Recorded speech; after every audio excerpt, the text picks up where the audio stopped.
environmental sectors ng ating lokal na pamahalaan. Muli po, good morning. Mga kasama natin mula sa national government agencies. Siyempre kay Vice Mayor Dodot at sa ating mga konsehal. Attorney Villar, gaganda ng mga barong ninyo, ha? Ganun yata, pag maganda yung barong, nagmamadali sa panunong kasa. Pero at least mabilis tayo. Okay lang po yun. Sa market admin natin, para sa mega market po natin, yung Chanang Pasig Mega Market, para sa kalaman po ng lahat, ay pasado na ang ating ordinansa para sa local economic enterprise ng ating mega market. Ano po bang sinusulong natin dito? Siyempre gusto natin maging mas maayos pa ang pagpapatakbo ng ating palengke at gusto natin din siyempre yung tinatawag na economic empowerment para sa ating mga mamamayang manininda, vendors sa ating mega market. At ito yung isa sa nakita nating paraan para patungo tayo rito. At isa pa, may mga usaping practical din po dito. Halimbawa po, yung ibang mga staff, gaya ng SOG, yung mga rumoronda, nagbabantay, yung mga sweepers na sa totoo minsan nagkukulang. Aminin natin, minsan hindi naman kasalanan din ng staff, kundi talagang kulang ng puwersa o kulang ng manpower. Masusolusyonan po ito sa pamamagitan ng local economic enterprise dahil yung staffing nila hindi na counted dun sa personal services sa cap natin, sa PS cap natin sa LGU na bilang highly urbanized city, hanggang 45% lang yung pwede natin gamitin para sa PS. Pero bilang LEE or Local Economic Enterprise, magiging exempted na siya dito.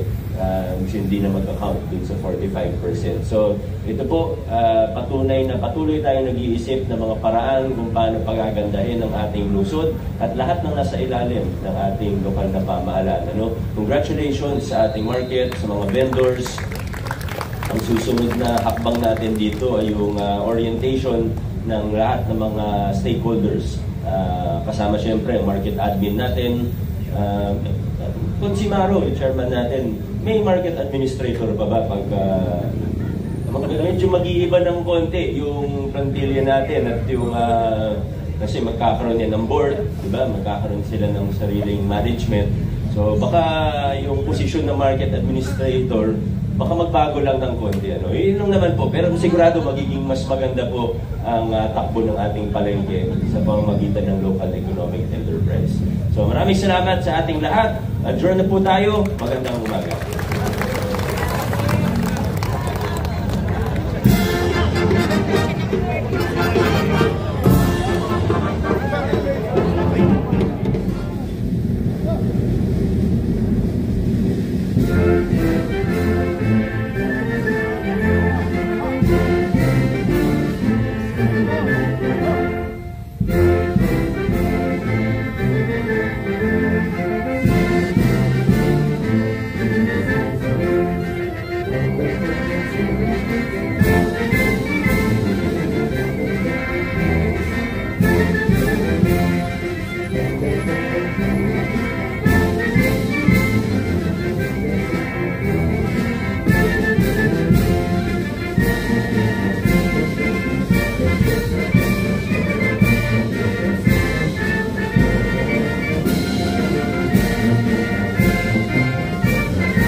Itaas natin po ang ating ganang kamay sa pananampanan ng lingkod bayan. Ako ay isang lingkod bayan. Pangangalagaan ko ang tiwalang ipinagkaloob ng mamamayan. Maglilingkod ako ng may malasakit, katapatan, at husayan na walang kinikilingan.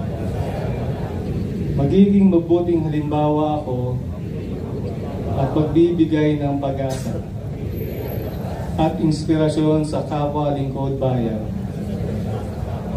Lilinangin ko ang aking sariling kakayahan upang sa lahat ng panahon ay mapaglingkuran ko ng buong kahusayan ang sambayanan. Hindi ako makikibahagi sa mga katiwalian sa pamahalaan pipigilan at sisiwalat ko ito.